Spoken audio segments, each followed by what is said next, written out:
Assalamualaikum warahmatullahi wabarakatuh. Apa kabar sobat sobter semuanya? Semoga kita semua dalam keadaan sehat jasmani dan rohani, tidak kurangan satu apapun. Oke, sebelum dimulai ceritanya seperti biasa, bantu dulu tekan tombol like dan berkomentar juga ya Tuan dan Anak.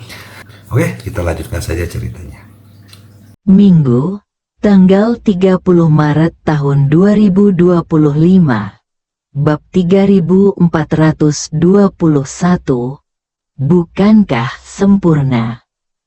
Dengan berakhirnya ibadah puasa di bulan suci Ramadan dan memasuki 1 Syawal 1446 Hijriah, perkenankan Mimin sekeluarga mengucapkan Selamat Hari Raya Idul Fitri 1446.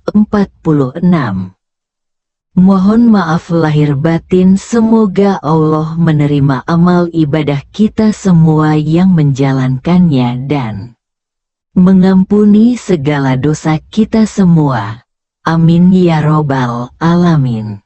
Bab 9411 sampai dengan bab 9415. Ye Chen sudah bertekad untuk memanfaatkannya sebaik-baiknya. Dia hanya akan bekerja sama dengan Gu Qiuyi dengan cara apapun yang dimintanya, dan tidak ada hal lain yang penting. Saat dia tiba di panggung, staf di lokasi sudah siap. Saat Ye Chen yang tinggi berjalan keluar dengan kostum pembunuh, dia langsung menarik perhatian banyak anggota staf. Tidak seorang pun tahu apakah itu ilusi atau apakah Ye Chen benar-benar memiliki aura seorang ksatria kuno. Tetapi ketika semua orang melihatnya dalam pakaian ini, mereka merasa bahwa sikap seorang pahlawan kuno tiba-tiba menjadi nyata. Perasaan ini tidak sederhana, karena hal itu disebabkan oleh pakaian Ye Chen yang tersangkut, dan itu adalah perasaan unik dalam cara dia berjalan dan setiap gerakannya. Dengan kata lain, Ye Chen sendiri adalah seorang kultivator dengan kekuatan super. Dia sangat berbeda dari para aktor laga yang sok keren itu. Perasaan ini hanya dapat dialami ketika semua orang melihatnya. Untuk mencegah kebocoran, staf menyiapkan sepasang headphone nirkabel untuk masing-masing dari ketiganya sebelum latihan.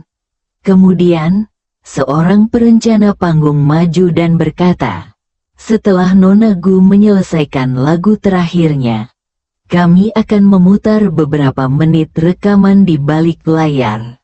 Nona Gu harus segera turun untuk berganti pakaian. Nona Sweet harus berganti pakaian terlebih dahulu dan menunggu di lift. Hal yang sama berlaku untuk pria yang berdansa dengannya." Ye Chen mengangguk dan bertanya pada Gu Qiuyi, "Apakah beberapa menit cukup untuk berganti pakaian?" "Cukup," Gu Qiuyi tersenyum dan berkata, "Kostumku untuk lagu kedua hingga terakhir akan relatif sederhana. Setelah aku turun panggung, aku akan langsung mengenakan kostum untuk lagu terakhir dan mengurus detailnya sebelum naik ke panggung."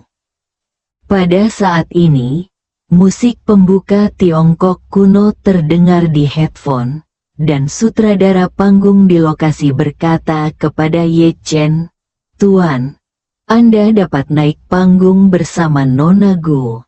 Kami akan berkomunikasi dengan Anda melalui headphone tentang persyaratan tindakan khusus." "Oke." Ye Chen tidak membuang waktu. Dia berdiri di belakang Gu Qiuyi sambil memegang pedang panjang dan naik lift bersamanya. Saat lift naik ke panggung, Gu Qiuyi meraih tangannya dan menariknya ke tengah panggung. Arti umum dari lirik tersebut adalah untuk menggambarkan kehidupan bahagia keduanya saat mereka pertama kali menggembalakan kuda bersama di Nanshan. Kemudian Ye Chen mendengar suara di earphone-nya.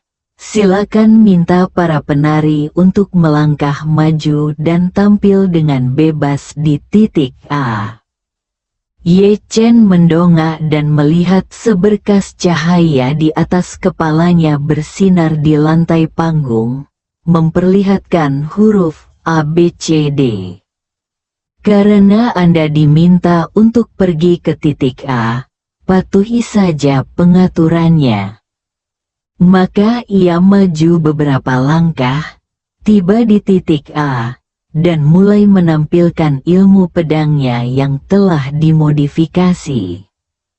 Terakhir kali dia melakukan gerakan, Ye Chen hanya membawa tongkat pendakian kecil dan 3 jari biasa untuk melakukan pertunjukan pedang di hadapan semua orang. Hari ini dia mengenakan kostum kuno, dan pedang panjang di tangannya sangat realistis. Dengan keterampilan pedangnya yang elegan dan rambut panjangnya, dia tampak seperti seseorang yang baru saja keluar dari novel seni bela diri. Sungguh menarik. Kebetulan saja lirik yang dinyanyikan Gu Qiuyi adalah tentang dirinya sendiri, sebagai wanita pembunuh, yang setiap hari menemaninya ke pegunungan untuk berlatih ilmu pedang, dan menimbulkan perasaan puas serta kagum di dalam hatinya. Ye Chen mengekspresikan dirinya dengan bebas di depan, dan dia bernyanyi lembut di belakang dengan ekspresi obsesi di wajahnya, yang sesuai dengan suasana hati yang digambarkan dalam lagu tersebut. Pada saat ini, Ye Chen mendengar pengingat dari sutradara panggung melalui headphone-nya. Para penari, harap perhatikan, kita akan memasuki bagian kedua. Harap berhenti dan lihat layar lebar. Ye Chen berhenti berlatih pedang dan berbalik untuk melihat layar besar di belakangnya. Layar besar itu memutar efek khusus komputer yang sangat realistis. Adegan dalam efek khusus itu adalah seorang tiran yang melancarkan perang, meracuni rakyat, dan kemanapun dia pergi, sungai darah mengalir dan mayat ada di mana-mana. Lirik Gu Qiuyi juga menyebutkan kekacauan di dunia, dan Ye Chen tidak mau tinggal diam. Pengingat lain datang dari earphone Ye Chen. Para penari, silakan ucapkan selamat tinggal kepada sang pahlawan wanita. Begitu dia selesai berbicara, Gu Qiuyi berjalan ke arah Ye Chen dan melemparkan dirinya ke pelukannya. Mengikuti perintah itu, Ye Chen melemparkan pedang di tangannya ke tanah, dan akhirnya memegang wajah Gu Qiuyi dengan kedua tangannya. Saat ini, Gu Qiuyi masih bernyanyi tentang betapa ia tidak ingin kekasihnya meninggalkannya dan betapa ia ingin hidup menyendiri bersama kekasihnya di pegunungan. Ye Chen menunjuk ke pemandangan menyedihkan di layar, dengan lembut mendorong Gu Qiuyi, mengambil pedang dari tanah, dan berjalan kembali tanpa ragu-ragu. Gu Qiuyi mengejarnya dari belakang, memeluk pinggangnya, dan masih memohon padanya untuk tinggal. Ye Chen hanya bisa memisahkan tangannya dan melangkah maju. Kemudian, dia mengikuti instruksi dan mendekati layar besar. Pemandangan saat ini menunjukkan bahwa mereka telah tiba di medan perang. Sang tiran memimpin pasukannya sendiri dan sangat gembira saat melihat orang-orang terbunuh dalam jumlah besar. Pada saat ini, sekelompok penari profesional naik ke panggung, dipimpin oleh sekelompok tentara musuh. Sang tiran berdiri di belakang para prajurit dengan ekspresi arogan di wajahnya. Ye Chen mengikuti perintah dan bergegas maju, membunuh tentara musuh di sepanjang jalan. Lalu, suara lagu itu tiba-tiba berubah. Tawana lah yang mulai bernyanyi di panggung. Lirik lagunya Audio semuanya milik tentang Sobter memajukan Channel. alur cerita, jadi tidak ada pengaturan untuk kembali dan menyanyikan bait berikutnya. Saat Tawana mulai bernyanyi, liriknya berkisar tentang kesulitan Ye Chen dalam pertempuran dan harapan semua orang terhadapnya. Ye Chen beserta para penari terus-menerus melakukan adegan aksi perkelahian hingga mereka semua terbunuh olehnya. Hanya menyisakan sang tiran yang panik berdiri di hadapannya. Sang tiran tidak lagi memiliki kekerasan dan niat membunuh seperti sebelumnya, tetapi digantikan oleh kepanikan dan ketakutan yang terlihat dengan mata telanjang.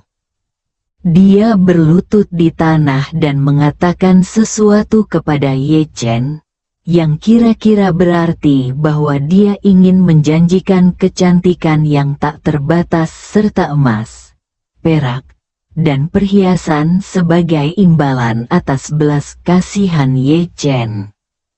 Namun pikiran Ye Chen dipenuhi kekasihnya dan orang-orang yang tertindas. Jadi dia mengayunkan pedangnya dan membunuh tiran itu. Setelah dia membunuh tiran itu, layar lebar di belakangnya berubah dari medan perang yang dipenuhi mayat menjadi hutan dengan gelombang gandum, deretan pohon rindang, dan harum burung dan bunga.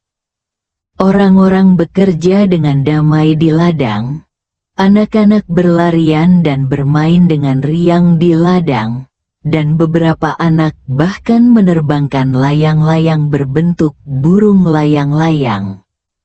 Seperti yang diminta, Ye Chen berbalik dan berjalan dari layar lebar ke tengah panggung. Saat ini, Tawana sudah menunggu di sini. Sesuai kebutuhan, Ye Chen perlu berinteraksi secara ramah dengan Tawana. Tawana begitu gembira hingga dia melemparkan dirinya ke pelukan Ye Chen dengan kegembiraan di matanya dan memeluknya erat. Dia membiarkan kepenuhan di depannya meremas tubuh Ye Chen, tetapi dia tidak menunjukkan tanda-tanda rileks. Pada saat itu, yang ada dalam pikirannya adalah, Audio milik pokoknya, Sobter Channel. yang ingin aku ungkapkan lewat lirik ini adalah kekasihku telah kembali hidup-hidup. Aku sangat, sangat gembira, dan sangat, sangat bahagia. Maka aku akan memerankan kebahagiaan dan kegembiraan ini dengan baik. Semakin erat aku memeluk, semakin masuk akal. Ye Chen saat ini sedang dipeluknya erat-erat, dan dia merasa agak tidak nyaman. Tapi mengingat efek panggungnya, saya tidak terlalu memikirkannya. Namun Tawana merasa sangat menyesal. Ye Chen mengenakan topeng keras. Bahkan mulutnya tidak terlihat. Kalau tidak, bukankah akan sempurna jika dia mengambil kesempatan ini untuk berjinjit dan menciumnya? Bersambung.